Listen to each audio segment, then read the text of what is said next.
সাবেক সেনাবাহিনী প্রধান জেনারেল আজিজ স্ত্রী সন্তান বাহরাইনে গেছেন। একই ফ্লাইটে জেনারেল আজিজ আহমেদ যাওয়ার তথ্য গোয়েন্দার কাছে থাকলেও তিনি চেক ইন করেননি। বুধবার সকাল 6:30টার ফ্লাইটে ঢাকা থেকে বাহরাইনে যান তারা। সেখান থেকে দুবাই যাওয়ার কথা রয়েছে তাদের।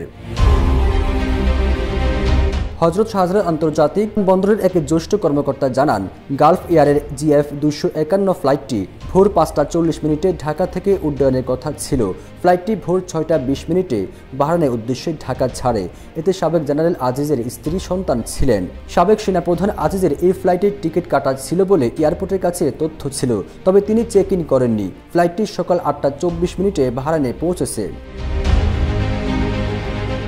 বিবিসির আরেক জ্যেষ্ঠ কর্মকর্তা জানান, ফ্লাইটের সাবেক জেনারেল আজিজ ছিলেন না বলে জেনেছি। সাবেক এই সেনাপ্রধানের বিরুদ্ধে দুর্নীতির অভিযোগ রয়েছে। তিনি 2012 সাল থেকে 4 বছর বাংলাদেশের সীমান্তরক্ষী বাহিনী বিজিবির নেতৃত্ব দেন। তার ভাই হারিস ও জোসেফের নাম বদলে পাসপোর্ট করার বিষয়ে আজিজ আহমেদের সহযোগিতা ছিল বলেও অভিযোগ আছে।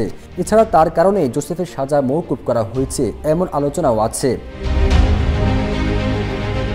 250-টিরও বেশি ডিজাইন অপশন নিয়ে ওয়ালটন স্মার্ট ফ্রিজ, বোঝে আপনার প্রয়োজন। সাবেক সেনাপ্রধান আজিজ আহমেদ 2021 সালের 23 জুন অবসরে যান। অবসরে যাওয়ার প্রায় 3 বছর পর দুর্নীতির সঙ্গে সম্পৃক্ত ছিল অভিযোগ তুলে তার উপর নিষেধাজ্ঞা দিয়েছে যুক্তরাষ্ট্র। এতে তিনি ও তার পরিবারের সদস্যরা যুক্তরাষ্ট্রে যেতে পারবেন না। এদিকে মঙ্গলবার বিদেশ যাওয়ার সময় শাহজালাল আন্তর্জাতিক বিমানবন্দরে আটকে দেওয়া হয়েছে আওয়ামী লীগের যুগ্ম সাধারণ সম্পাদক ও সাবেক পররাষ্ট্রমন্ত্রী হাসান মাহমুদকে।